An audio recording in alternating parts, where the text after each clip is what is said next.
Well, good afternoon. How are you today, Timmy? I'm good. How are you? Good, good.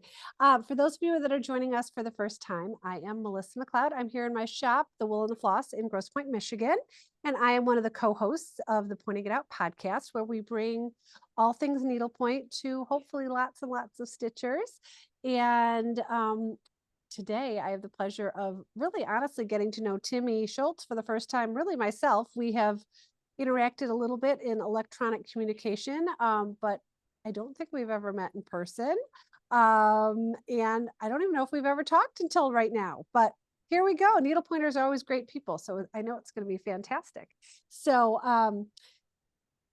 why don't, well, I will start by saying I know of you because Diane Bertelson was one of the most, and she is the artist and brains behind Pepperberry Designs. Yes. And when I bought my shop, she was welcoming beyond welcoming. I mean, she was so good to me. She was my first trunk show. She sent me special bags for all my customers. I mean, she was fantastic.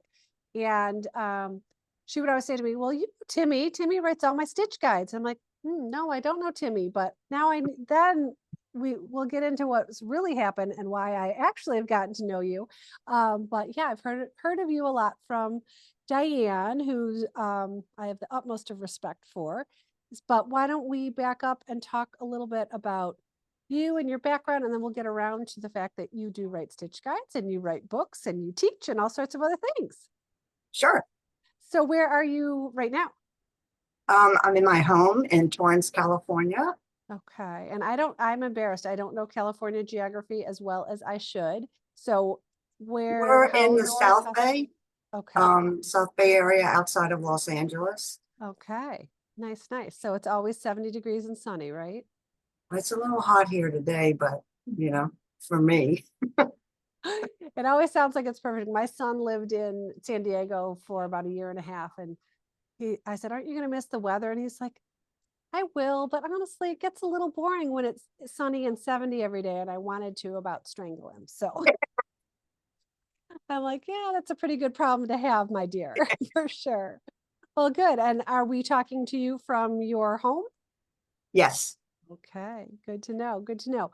So, let's talk about what's where has life led you? How do you have a college degree that's relevant or not relevant? Because sometimes a lot of people's college degrees aren't relevant at all.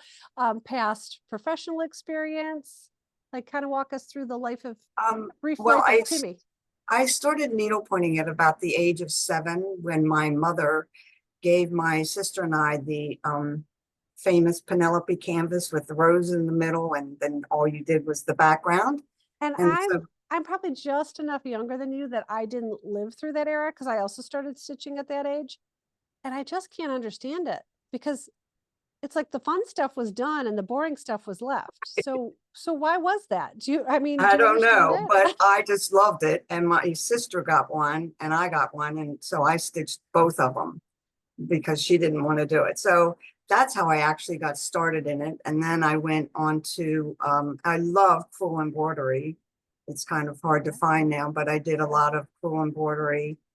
And I actually started teaching when I lived in Pittsburgh, Pennsylvania. Oh, so there's So some I was, Midwestern. So yeah, where I'm was actually home for from, you? I'm from Baltimore, Maryland. Oh, you've lived Can't coast to you tell, coast and everywhere in between. can't you tell by that little accent I have? They always say Baltimore, Maryland. But anyway, I moved to Pittsburgh and I taught at the YWCA for not too long because we only lived there for about 2 years. And then we Okay. moved down to Houston, Texas. And Wow. then I taught at the community college down there for a couple years, Oh, semesters. fantastic. What did you And teach at the then, college level? well, it was more of adult classes. Okay. And So continuing at education. that point, I was making up my own patterns and more geometric patterns and then teaching those. And then I moved to California. And when I came out here, I really didn't teach very much when I was out here. because I was working full time. Then I moved to Georgia and then Oh my back to gosh. California. And that's when I started working at a needlepoint store in Torrance called Concepts and Yarn and Needlepoint. And I worked there for 25 years. Wow. And is that a shop that's still there? No, our owner passed away, and so Oh, they I'm closed the sorry. shop down. And that's where I met my partner Jan, because she worked there too. Okay. And so yeah, I worked there for like 25 years, and then they closed the shop, and I honestly didn't know what to do with myself because Oh my I gosh. was up there, all the time. So that's when my husband was so supportive and said, you're going to do this on your own. I was like, okay. It's scary, So but I'll try. yeah, so I started my own business. So it's at this point Needlepoint. And like you said, I teach at my studio 2 days a week. I teach at a Stitch in Time in San Okay. Marino Yeah. with Allison, who Love I adore. Allison. Yeah. And I teach there every other Monday. And then in my spare time, I write books. You do. And you've been very busy at it. I love it. So let's back up for a second though. So you said you worked full time for a while. I always love knowing because what I did full time is sort of related to me owning a shop, but not really. So I always find it interesting what other people have done in their past lives. So what was your full time gig? I worked at movie studios in Hollywood, so it didn't have Oh, anything to do with needlepoint. but how So fun is that? yes, and that's where I met my husband, my I love second it. husband. And then, we've been married now. We just had an anniversary, so we've been married for 38 years. Congratulations. That's a big Thanks. milestone. Nice. Yeah. Nice. Well, good. I know my sister-in-law was a producer at Access Hollywood, and everyone always says, "Oh, that had to have been so exciting." She's like, "Yeah, it sounds more exciting than it really is. It's still just a job." Yeah. So I think I worked in the movie business for about, I don't know, about 7 or 8 years. Okay, good, good. Did you get anyone to needlepoint while you were there? No, I really didn't needlepoint then. I kind of like gave it up. Well, I I actually always was working on a stocking for my daughter, and she didn't get it until she was 12. So I had a little lapse in there. Well, I tell my needlepoint friends and my customers, I feel like needlepoint for some of us is a constant, but for some of us it ebbs and flows. Like it fits in your life at certain times. You really, really need it at certain times. And there's other times where you just can't quite find the time and for whatever reason you're not motivated. But that love of the needle will come back. Yes, But it definitely ebbs and flows, I think, for yes, many of us, for sure, for yes. sure. So Yeah. exciting. So so do you teach out of your studio or is that just where you are creating your Just books? out of my studio. Okay. I also love to cook, and so what I've arranged for the girls is they come in on Thursdays at 11 and we stitch until 3. But in the interim there, I fix them lunch. And so Wow. I know. I've been told they come for the lunch, not the needlepoint. I was going to say, you better not let all the other needlepoint teachers know this. You've set a pretty high bar. So we always have just a wonderful lunch, and I hate to repeat a recipe. And people were like, "Oh, you don't have to do this." And I was like, "No, this is like so much fun for me." So we have a really nice lunch and a homemade dessert, and then we go back to stitching. Well, this And also may be why you've been married for 38 years because you're a could good be. cook. My husband may dump me at some point because I cooked for a long time for the whole family, and then now that it's just he and I'm like, no, I can't be bothered. So he's doing all the cooking. So Yeah. I My never husband enjoyed. cooks too, so we kind of share. But I always do it for the for the girls. That's And so even though sweet. he's retired, every now and then if I need something done on the grill, he'll do that for me. But I love it. I love it. So so you love to cook. You obviously love to needlepoint. Do you have any other crafty hobbies, other interesting hobbies that would be fun? no, I love to cross stitch also, but Ah, I just feel like I'm always working on a project or a book or something, so I don't get a lot of that in. But right. it's I think keeping up with all the new threads in needlepoint and all of the news, I mean, there are just so many stitches out there. I was just telling Jan this morning that our third book, I said, Jan, I could make this like, you know, huge because I have so many stitches that I want to put in there. But I think it's really important to keep the size of the book that, you know, you can travel with it. So I have to Right. kind of, you know, file back on that a little bit. So let's back up a tiny minute. Did you say Jan was hanging out with you at your studio right now? Yeah, she's right behind me. Is she going to introduce herself? Because we want to meet her too. Come on, Jan. So we have Timmy and Jan together have written 2 books that we'll talk about. We'll dive into that. And then they are working on a 3rd book. And Timmy is the name that I knew. I actually was not familiar with Jan Dederick. Is that how I say your last name, Jan? Dederick. Dederick. Yeah. Okay, good. Sorry, I wanted to make sure I said that right. So you 2 work together at the shop in Torrance, is that correct? Yes, we did. Okay. And then she saved my life after the store closed because I was just sinking like in mud because I didn't know what to do with myself. And you know, between her and my husband, it's like, we're gonna do this. And I'm like, okay. So and we did. So this first book, I'll hold it up, I have it right here, is Pretty Stitches by the Pointer Sisters. So I've got a couple of questions. Who was really the impetus for writing, who decided that this book needed to be written, and who named you the Pointer Sisters? I is actually, I'll answer the Pointer Sister thing. I had actually heard that when I was back on the East Coast. I have a friend who does, I'm gonna reseat Jan over here. I think that's a good idea. She does a different kind of needlecraft, and she was saying something about it's Punch Point or something, and something about the Pointer Sisters. And I was like, oh, I love that name. So we kind of gave it to each other. And I just think it's adorable. So with the Pointer Sisters. Well, and I have to tell you, I have a good friend who lives in Maryland, and she has 3 other stitching friends. So there's a group of 4 of them, and they refer to each other as the Pointer Sisters too. So it's a name very near and dear to my heart because those ladies are near and dear to my heart. So yeah, I love it. So the way that the first book came around is that Jan and I were going to teach at a retreat in Santa Barbara. And we always like to give them like little goodie bags and put some fun stuff in there. And I had been to another needlepoint store, and they had written this very small little book that maybe had 25 stitches in it, and very basic, you know, diagonal mosaic and things like that. And I thought, well, that would be such a cute gift. So I called them up and I asked them how much they were, and they said they're $15 each. And I said, well, I can do that. So I talked to Jan about it, and we sat down, and I was only going to put, I don't know, maybe 30 stitches in. And then I was like, oh, well, that one needs to go in. And then Jan would come and she'd show me a stitch, and well, that'll go in.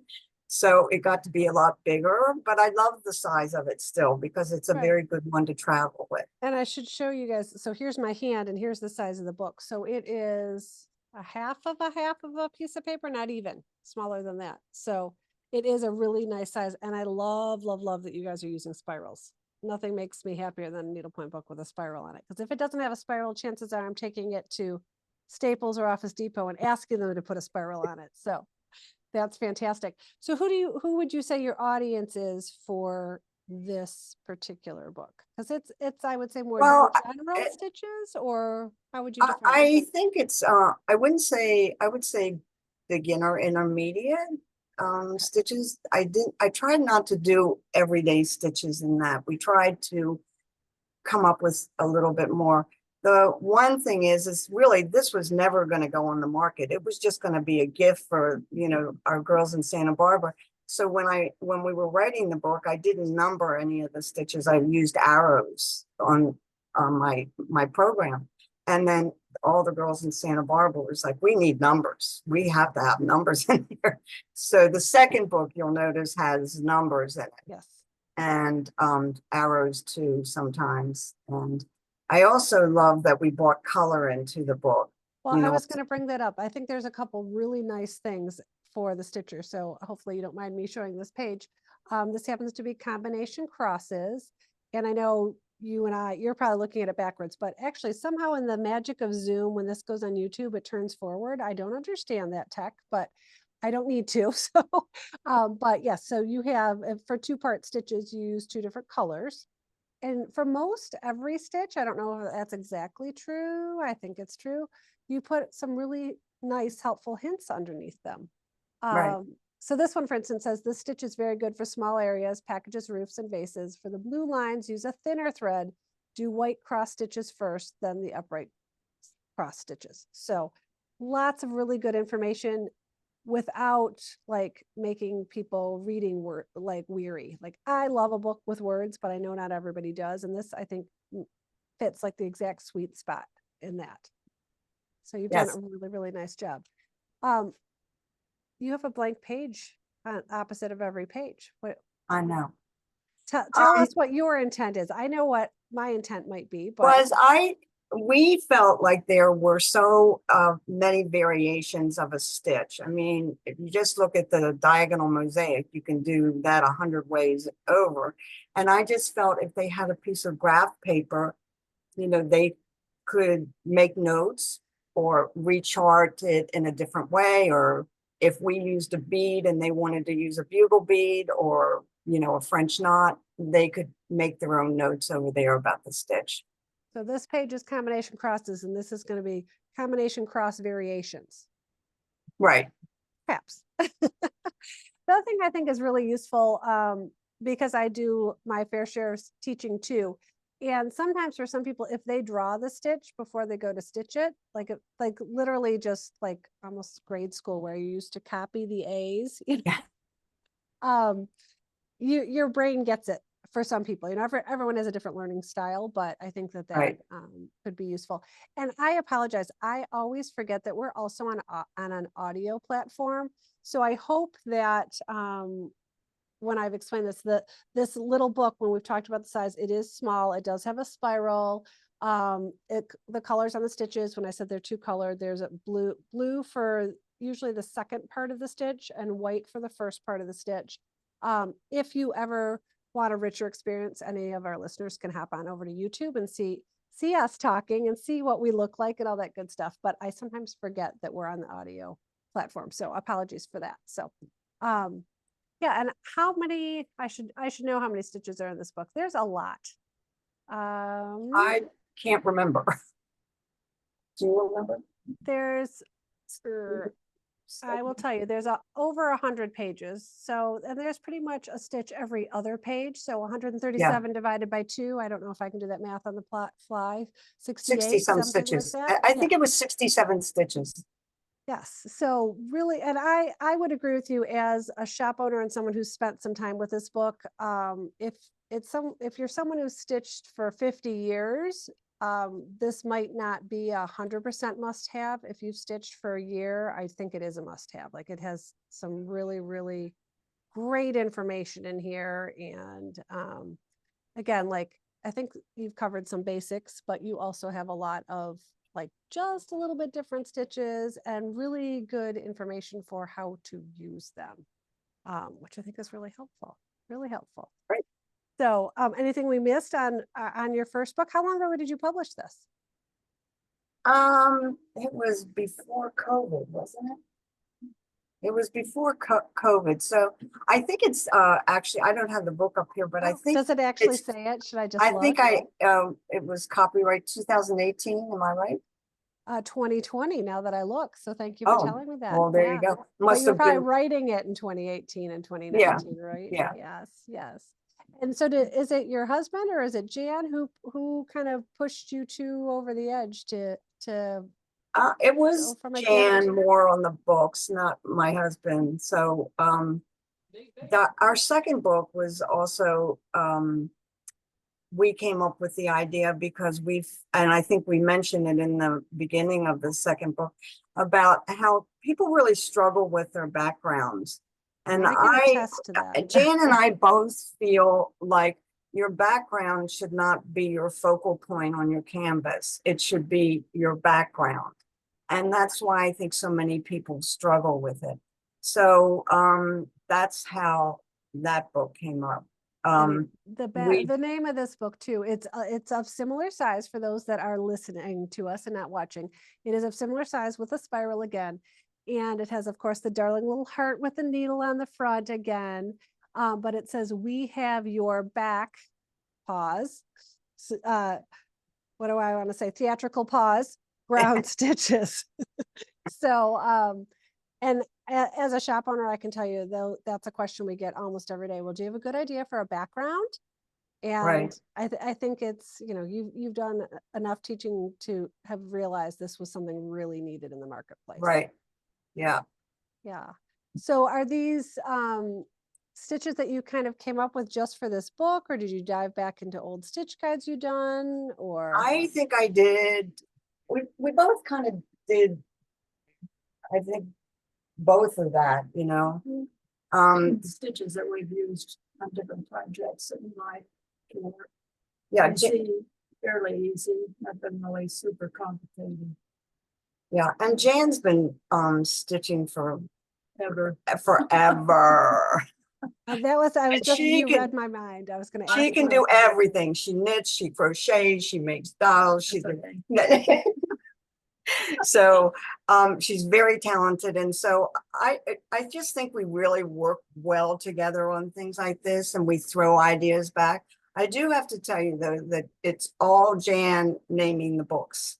She came up with all of the names so far because she's good at that. So Very I'm nice. just behind older sister. but we Very good. really do talk about things and go back and forth on it. And then if I write it on the computer, I'll give her copies of it and she goes through them and corrects all my misspellings and how She's the detail one. yes. We all have to have one of those in our lives for sure. And I think this book has about as many stitches. I'm seeing 145 pages in this book. I think that one has a couple more pages. I don't know, like 70. I will tell you, it was a surprise to me. I don't know if that was a surprise to you when I messaged you, Timmy, and said, for the purpose of the podcast, I thought I should look and see how many of this book we have sold. 350. I know. Since what? June Thank you. 1st? You're welcome. But thank you, because this is, I mean, for anyone who knows me as a shop owner, like I only sell things that I love and that I fully embrace and Right. know that it's useful. And 350 copies, it's crazy. And I am sure we will continue to sell these. I just, every time I look at it, I find another stitch and another idea. So for these, Jan and Timmy, excuse me, have also included 2 colors and a brief description and your page to work out your variations or to practice drawing the stitch before you go to stitch it, whichever the case may be. And just really, really useful. So this herringbone tied stitch, let's see if you said the same thing that I would have said. So you give a really good description. I was just gonna say, I think this is a fabulous border stitch. But Right. that's my interpretation, and people can do with it what they will. So Yes. it's really fantastic. Thank you. So what we didn't talk about that we kind of glazed over a little bit was stitch guides. So I know you have written some commercial stitch guides for Pepperberry Designs. Are there Yes. other designers that you work with? Do you work with individuals outside of a teaching environment? I've done it for Labors of Love. Okay. Mark and JP, Mhm. and then Strictly Christmas. We did the Gossipers, and actually we were supposed to teach that in Dallas, and then COVID hit, so Yeah. we didn't get to do that one. And Rebecca Woods, Oh, love Rebecca. yeah, I do too, and Pepperberry, yeah, I do a Nice. lot of stitch guides for her. Yes, yes. Well, good. I'm trying to look back on some other things. So, and for any of those designers, people buy their guides through a store through the wholesale line. Is that correct? Yes. Okay. I know that's the Yes. case with Pepperberry. So, Yes, I think you did all the guides for her Halloween and her Easter pieces that go in the baskets. Is that correct? Am I remembering that right? No, I didn't do those. I did the gingerbread house Okay. with Sorry. that roof that was all beaded. Ah, brave, brave. And all the little people around the gingerbread house. Okay. I swore you'd done the Easter Bunny one. I apologize about that because I thought that was the first time I heard your name, but clearly I've got a lot up here that's getting a little muddled with age. So sorry about that. And let's now talk about well, let's back up a second. Do you two have some all-time favorite stitches that end up in most canvases that you stitch? Well, my favorite stitch, I think, ever is the crisscross Hungarian, It works because I everywhere. you can do a lot of variations of it, and it looks good on blankets. It looks quilted sometimes. It looks great on clothing. You can add over-dyed threads with it. I don't know about Jan, but I can tell you one stitch she doesn't like, because every time I say we need to do that stitch, I hear about it. She does not like Nabucco. Yeah, but I'm beginning to like it. The more I do, the better I like. I have found, Jan, for whatever this is worth for you, I used to hate it too. And then I finally figured out if I did all the long stitches first and went back and filled in the short stitches, that my brain was much happier. So maybe you already do it that way, but I've shared that with a number of people who are like, okay, I no longer hate it. So I don't know if it'll That's help. interesting. Yeah. I had the hardest time placing that over one and seeing where it went.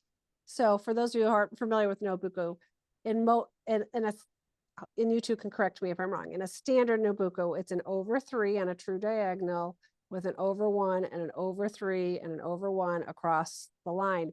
And there's two tricky things, I think, is it doesn't ever line up on a vertical line basis. It only lines up diagonally.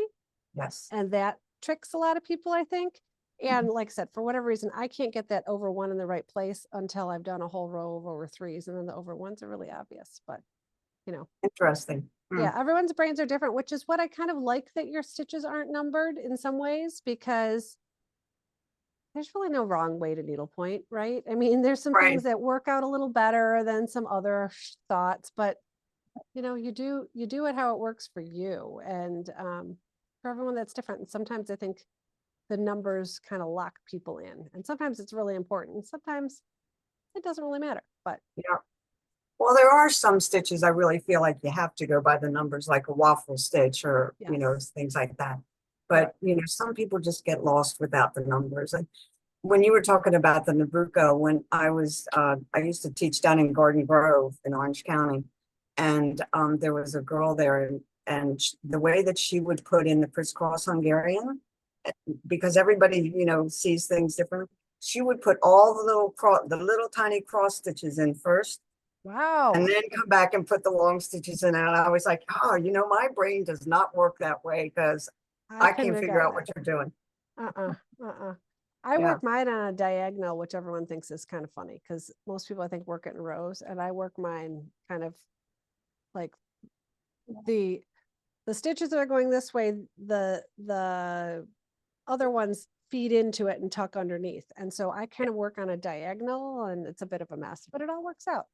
Yeah, that's the way I do it, because I always think that long stitch has to go into the middle of the short stitch.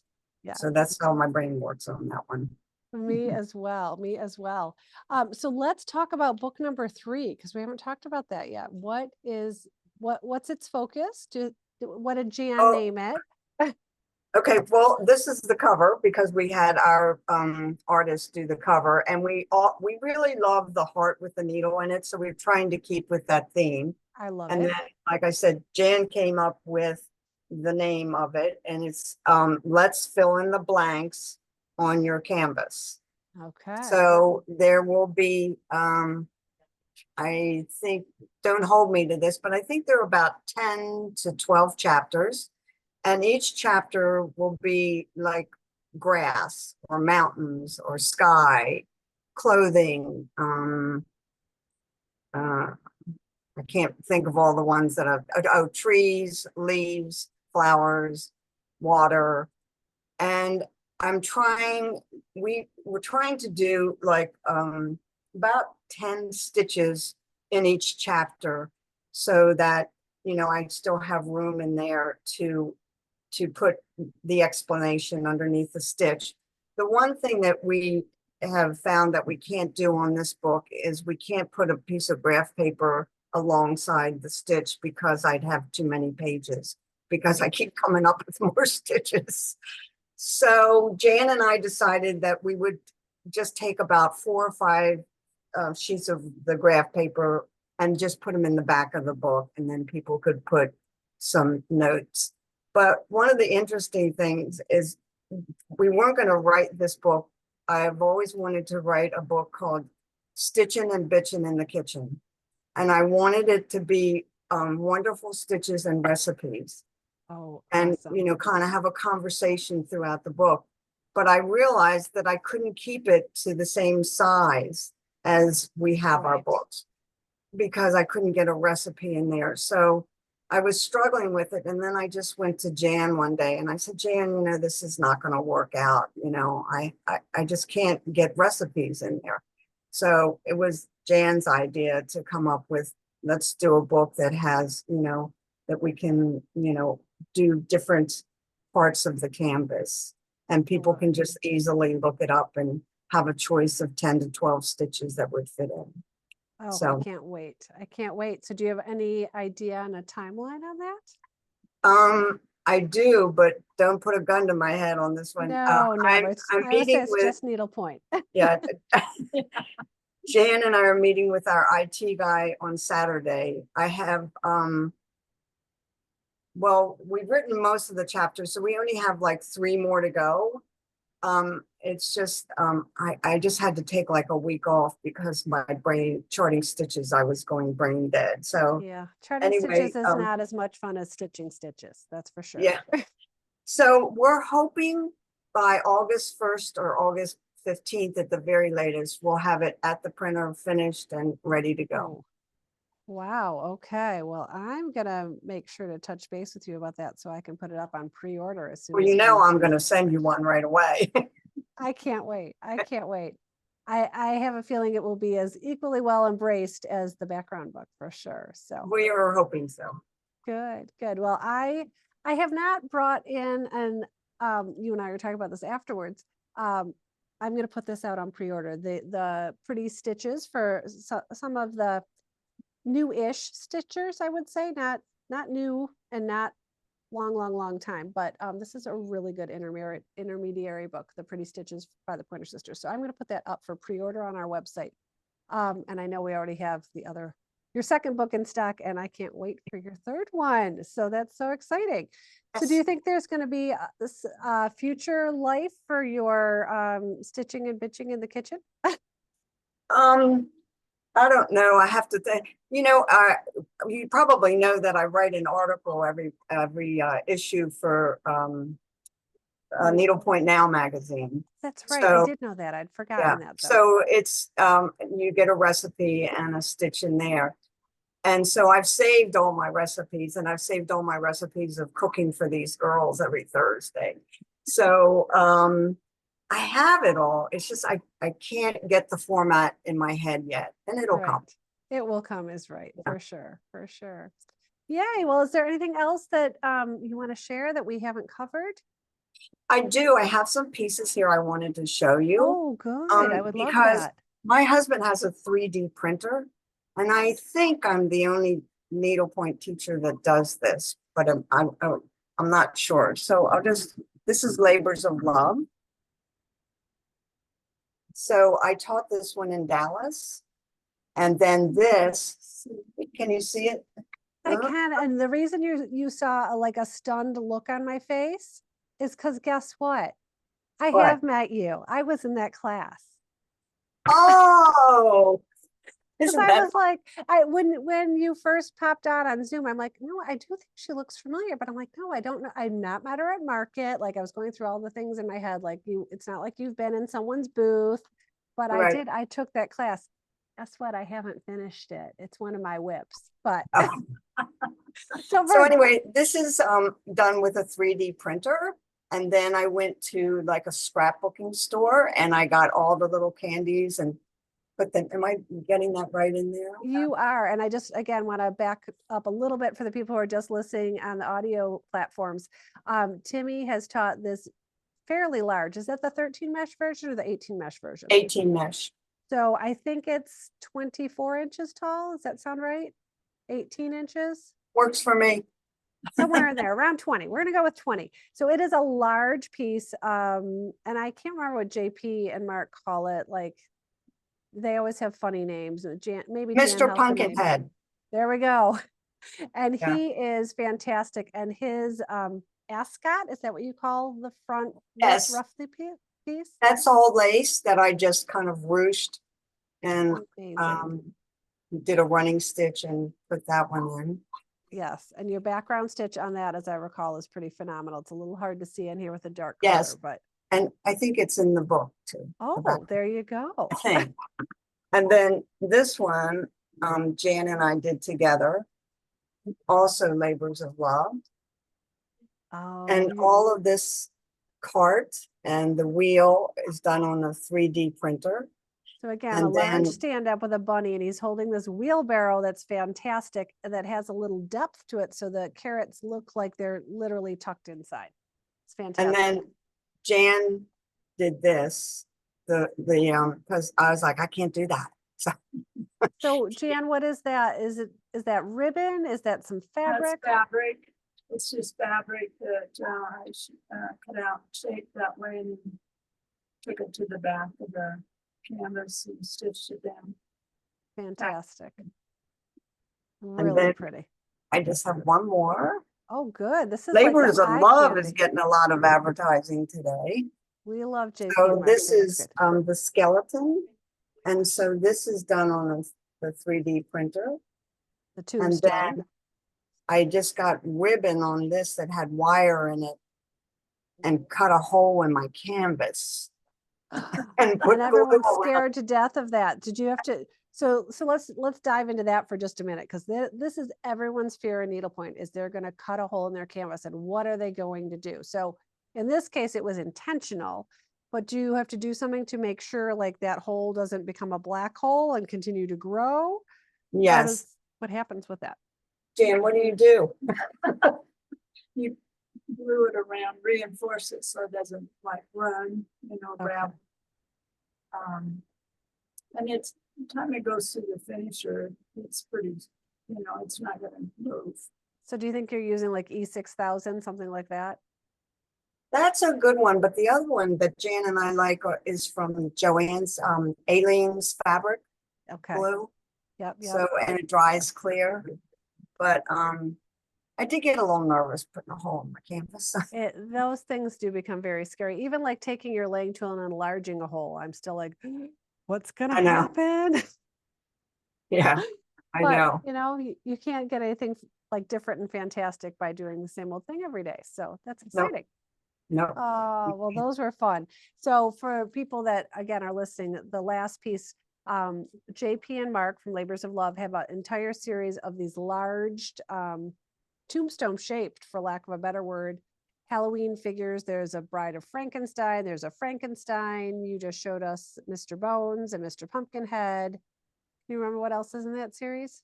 doesn't he have the skeleton coming out of the ground? Yes. My I'm not friend sure. Kathy Billstrom, I don't know if you've ever met Kathy in over your stitching years. She's a prolific stitcher. And I think she's told me, I was just with her recently, and I think there's 8 in the series, and she's stitched all 8 of them. Oh, Yeah. wow. And they come in both 13 and 18 mesh.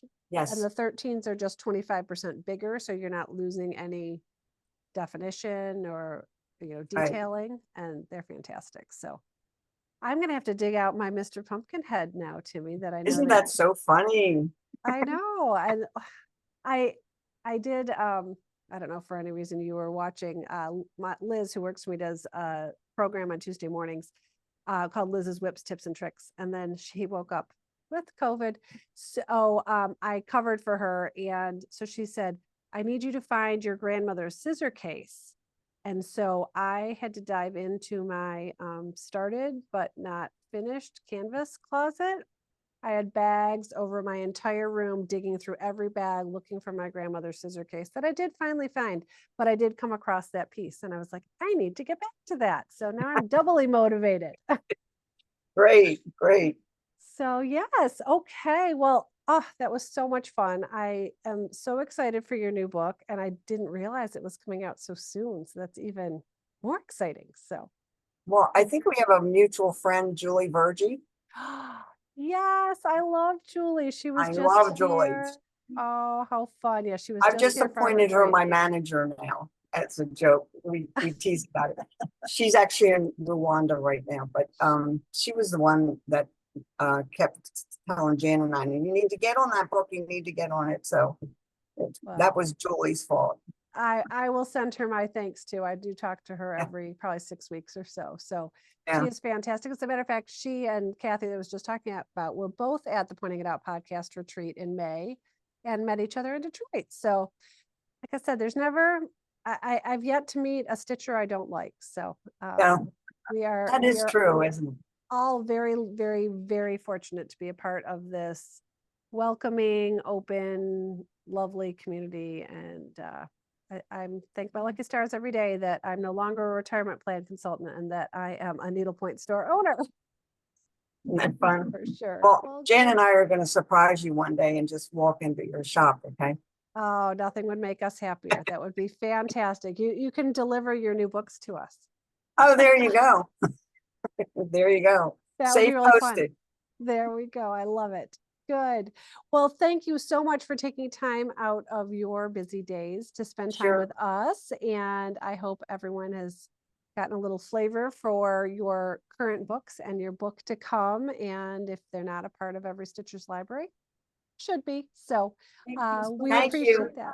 Okay. Yes. You guys have a great night. Thanks so much. Okay, take care. Bye-bye.